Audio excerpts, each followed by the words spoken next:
Hi guys, Dr. D. Nice Beaujolais here, solar powered and energized by the SON. Well, it's the first Wednesday of the month, and for this year we're going to continue our series on sex. But before we do, you want to see what I have on? Hold on.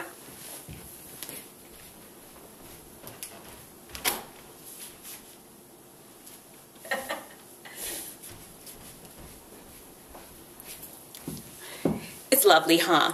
Well, it is from Liberia. One of my friend's mom got it for me. It is so cute, so gorgeous. Anyway, let's dive right in. So, two subjects today, masturbation and pornography. Let's just start off with masturbation. The question was asked, what is the deal with masturbation? Well, here's the deal. Masturbation is basically having sex with yourself. I have my notes down here, so I'm going to be scanning down every once in a while. You know, they say it takes two people to tango. Well, basically, this is yourself. You're tangoing with yourself. So that two people to tango thing does not count. A woman typically uses some object or something to rub her vagina or clitoris against to stimulate her towards orgasm. And sometimes they even insert things into their vagina, like a fake penis or things that could be sort of like the shape of a penis, objects, lots of different things inserted in the vagina to basically mimic sex, but you're doing it with yourself. And guys, they will use some lubricant and usually their hand to stimulate going in and out of an orifice. So that's kind of the mechanics of masturbation, and yeah, that's what it is. But before we end all that, what's the deal with masturbation thing? There's some people that say that, you know, masturbation is good for you. It helps keep the pipes moving. It keeps making sure that everything works well. Also, that it's just a way to give yourself pleasure.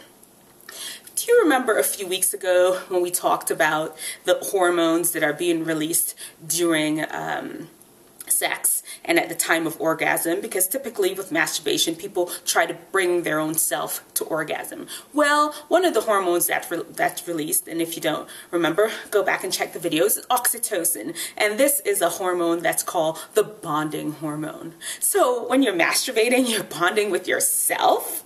That doesn't make sense. I mean, does anyone really need to be more selfish than we already are? I mean, look, we're all very self-centered and already selfish, and now when you're masturbating, you're releasing these oxytocins that's causing you to bond more with yourself. I don't know. Some things just seems a little weird about it. Also, another issue with masturbation is that sometimes it makes it difficult for you to really achieve an orgasm with somebody else. It does. You develop these habits, these strange rituals that you have to go through in order to get to an orgasm later on. So anyway, there's the deal with masturbation. Oh, I forgot. Some people actually injure themselves masturbating. True story. I mean, I'm not going to tell you all any details, but you all know I'm a doctor and people have. Just trust me on that one. Well, there you have it. That's masturbation. The next thing was, what's so wrong with porn, Dr. D. Nice? Well, let's just look at it.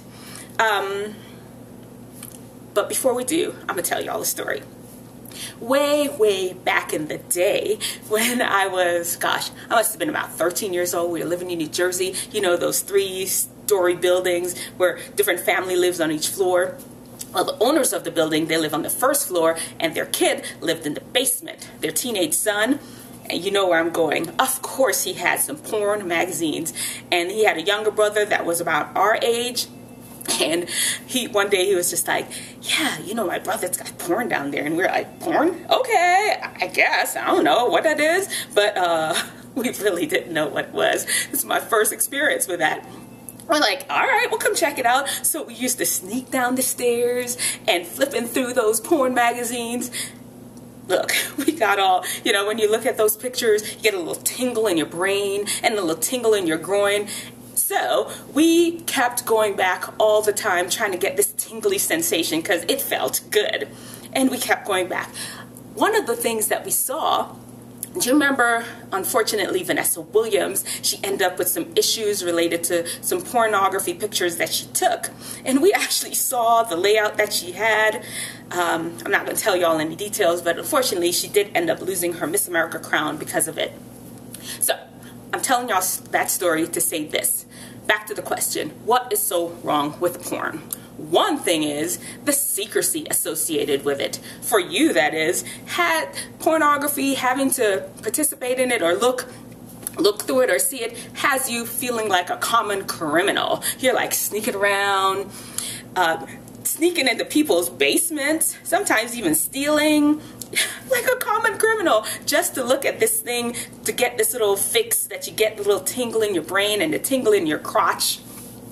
That's one of the things with porn that is not so great. The second thing is you're having fun getting your kicks off somebody else's expense.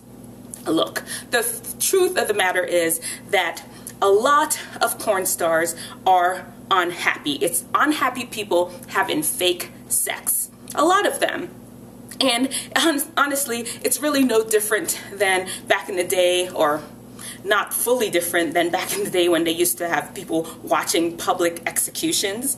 What? You would never do that. Well, basically, you're doing that when you're watching porn because a lot of these people are so unhappy. As a matter of fact, not all of them are doing it willingly. Some of them were manipulated, and that is not a good word. Look it up. It's not like they were convinced. They're being manipulated to do this. And a lot of children and women just... Look, there are a lot of victims in pornography, and you don't want to be a part of that. There may be one or two people that love what they're doing, but a lot of them involved are not willing participants. Is that what you want to be? You want to be a part of that? Supporting a part of that? I don't think so, but anyway. Let's talk about the third reason. Porn affects your body.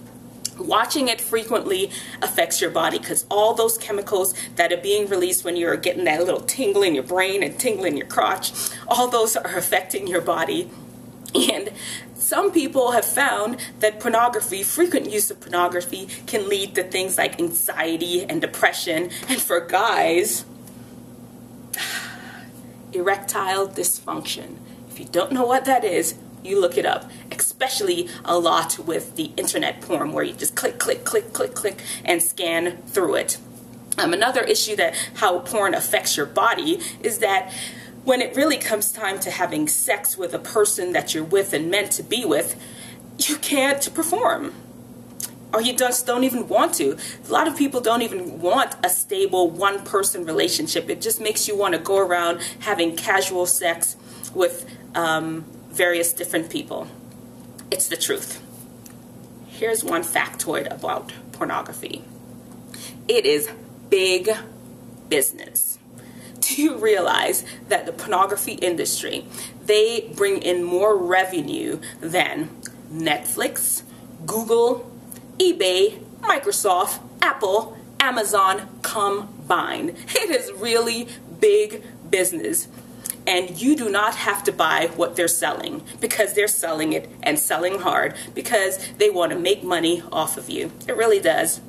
I know it makes you feel, I know it makes you really feel good and tingly all over, but, at what expense? Is it really worth it?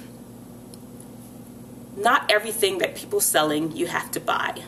Be wise about your decisions. All right, well, those are our two questions today. Remember, sex affects your body and your soul. There is no soul condom. Do not wake up sex before it's ready. Alright, bye-bye. See you next week. Oh, remember, if you have any questions for me, don't forget to send them in to questions for drdnice@gmail.com. That's questions, the number 4, DRDNICE @gmail.com. I'll have it in the information section below. Bye-bye.